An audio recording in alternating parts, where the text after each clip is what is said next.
प्रचार का साधन है और ना खाना है ना और कोई साधन है आपको देने के लिए, लेकिन 20 अगस्त को जयपुर में आपका इंतजार करूंगा। साथियों नमस्कार, मैं हूं आर्यन बौद्ध और आप देख रहे हैं बिग इंडिया टीवी।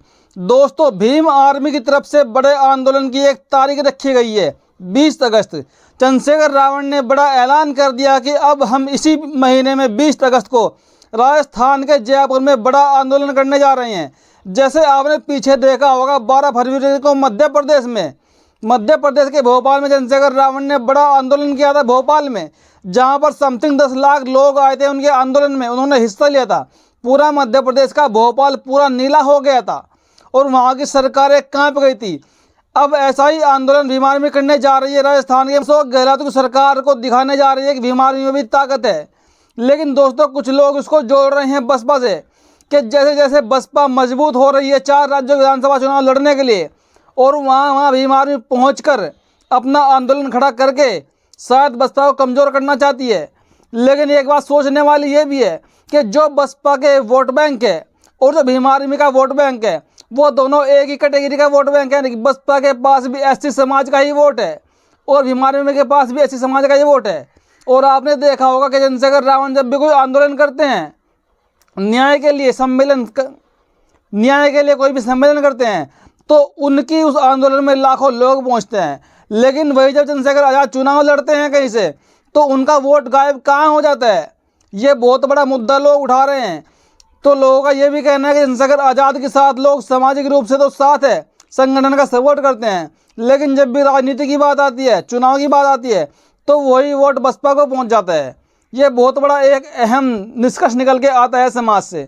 तो दोस्तों, अभी आपने देखा मध्य प्रदेश के भोपाल में आकाश आनंद जी ने कुछ दिन पहले एक बहुत बड़ी पैदल मार्च किया, बहुत बड़ी रैली की, जिसके अंदर 2 लाख लोग आने की संभावना जताई जा रही थी और पहुंचे भी। अब उसी की तर्ज पर भीम आर्मी भी राजस्थान के जयपुर में बड़ा आंदोलन करने जा रही है। दोस्तों, आज की डेट में वैसे तो लाखों युवा चंद्रशेखर आज़ाद पर जान देने को कुर्बान है, क्योंकि जहाँ पर भी देश के अंदर अत्याचार होता है, किसी गरीब पे, किसी शोषित पे, किसी दलित पे, तो चंद्रशेखर आज़ाद रावण वहीं पर पहुँच जाते हैं उनको न्याय दिलाने के लिए, और वहीं पर लाखों की भीड़ भी जमा हो जाती है उनके एक आवाज़ पे। चंद्रशेखर रावण को युवा दिल से सैल्यूट करते हैं, समर्थन भी करते हैं उनका। लेकिन दोस्तों, क्या ये देश में अत्याचार ऐसे ही होता रहेगा? सबसे बड़ी बात तो ये है, जब तक देश की सत्ता पर बहुजन समाज नहीं बैठेगा, तब तक अत्याचार कैसे बंद होगा? अत्याचार हो गया, आप आंदोलन कर दो, जेल में भिजवा दो, दोबारा फिर अत्याचार हो गया, तो ये कैसे रुकने वाला है? क्योंकि जब तक देश में सत्ता नहीं आएगी, अत्याचार नहीं रुकेगा। और अब आपको एक बात सोचने वाली है कि देश में बहुजनों की 2 पार्टी बनकर तैयार हो चुकी है मुख्य रूप से, एक आज़ाद समाज पार्टी, एक बहुजन समाज पार्टी, और दोनों के पास एससी कैटेगरी का वोट पूर्ण बहुमत में है, यानी कि ज़्यादातर वोट इनको एससी समाज का ही पड़ता है। अदर बिरादरी के लोग भी वोट कर देते हैं, लेकिन वो बसपा को करते हैं। आज़ाद समाज पार्टी के पक्ष में अब तक वो वोट नहीं आया है, तो कहीं ना कहीं आज़ाद समाज पार्टी बसपा का ही वोट लेते हैं, या फिर बसपा आज़ाद समाज पार्टी का वोट लेती है। तो ऐसे में ये दोनों कैसे जीत पाएंगे? ऐसे तो समाज के टुकड़े होने को तैयार है। लेकिन दोस्तों, कुछ लोगों का ये भी दावा है कि दोनों पार्टियों में जल्द ही गठबंधन हो जाएगा या हो जाना चाहिए। लोग ये अपील भी करते हैं, आपने कमेंट भी पढ़े होंगे वीडियो के पीछे, कि एएसपी और बीएसपी को मिल जाना चाहिए, तभी समाज का बेहतर विकास हो पाएगा। अन्यथा ऐसे टुकड़ों में बटे रहने से जो लोग चाहते हैं कि समाज में फूट डालो और राज करो, वो हमेशा राज करते रह जाएंगे और आप लोग उनके पीछे लग्गू बनकर रह जाओगे। दोस्तों, आपको पता ही होगा, राजस्थान के पिछले विधानसभा चुनाव में बीएसपी के 6 विधायक जीत कर आए थे, लेकिन 6 के 6 विधायकों ने कांग्रेस की शरण ले ली थी। वो कांग्रेस में चले गए थे पैसा लेकर, ये उन पर आरोप लगा है। लेकिन दोस्तों, अब बसपा ने एक नीति अपनाई है, सरकार में शामिल होने की नीति। बहन कुमारी मायावती जी ने पहले ही ऐलान कर दिया है कि जहाँ भी हमारे विधायक और सांसद जीत कर आएंगे, हम सरकार में अपनी भागीदारी सुनिश्चित करेंगे।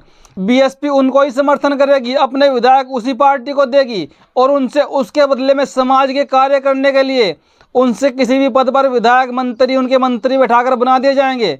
तो बसपा ने समाज को अब शामिल करने का फैसला कर लिया है सरकारों में, क्योंकि वैसे भी जो विधायक जीत कर आते हैं, अगर वो दूसरी पार्टी में चले जाते हैं जीतने के बाद, तो फिर वही पार्टी 0 की 0 हो जाती है मेहनत करने के बाद। तो अब बसपा ने बड़ा कदम उठाया है कि अब हमारे विधायक मंत्री बनेंगे और सरकार में शामिल होंगे और समाज का भला करेंगे। तो दोस्तों, जो विधायक पिछली बार जीत कर आए थे बीएसपी के राजस्थान में, उन 6 विधायकों, वो 6 विधायक बसपा से बागी हो गए थे और कांग्रेस में चले गए थे। लेकिन दोस्तों अब वो दिखा होगा आपको, वो बीएसपी के सामने गिड़गिड़ा रहे हैं कि हमको दोबारा टिकट दे दीजिए, हम ऐसी गलती नहीं करेंगे। लेकिन बसपा शुरू में बड़ा एक्शन लेते हुए कहा कि इनको दोबारा शामिल बिल्कुल भी नहीं करेंगे, हम नए विधायक बनाएंगे, उनको सरकार में शामिल कराएंगे और समाज का भला करेंगे। दोस्तों एक सवाल मैं आपके लिए छोड़कर जा रहा हूँ, क्या एएसपी को बीएसपी में शामिल हो जाना चाहिए? यानी कि पूरी पार्टी का विलय अगर बीएसपी में हो जाए तो समाज के लिए क्या प्रभाव पड़ेगा और क्या सोचने वाली बात होगी? और कहीं ना कहीं जो बहन कुमारी मायावती जी अपनी जिद पकड़कर बैठी हुई हैं कि हम इनसे बात नहीं करेंगे, इनको पार्टी में शामिल नहीं करेंगे, तो कहीं ना कहीं लोग अब बहन कुमारी मायावती जी के ऊपर भी उंगली उठाने लगे हैं कि शायद बीएसपी बीजेपी की बी टीम है। जब समाज में ऐसे युवा तेज तर्रार हैं जो समाज को आगे ले जा सकते हैं, तो बहन जी उनको क्यों नहीं बुलाती, क्यों उनको पार्टी में शामिल नहीं कराती? आपने एक तरफ बीजेपी का हाल देखा होगा, जब भी कोई बीजेपी को अच्छा युवा नेता मिलता है वो उसको तुरंत ग्रैब कर लेते हैं, तुरंत बुला लेते हैं अपने पास और उनको एक बड़ी जिम्मेदारी देते हैं और वो पार्टी को मजबूत करते हैं।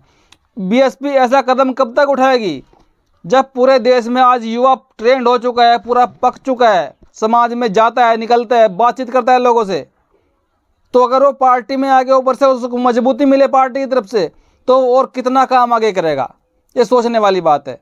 दोस्तों आप किस पर क्या प्रतिक्रिया, अपनी प्रतिक्रिया कमेंट में जरूर दीजिएगा। आज़ाद समाज पार्टी का जो प्रोग्राम जयपुर में होने वाला है उसमें कौन कौन लोग जाएंगे कमेंट में जरूर बताइएगा। धन्यवाद।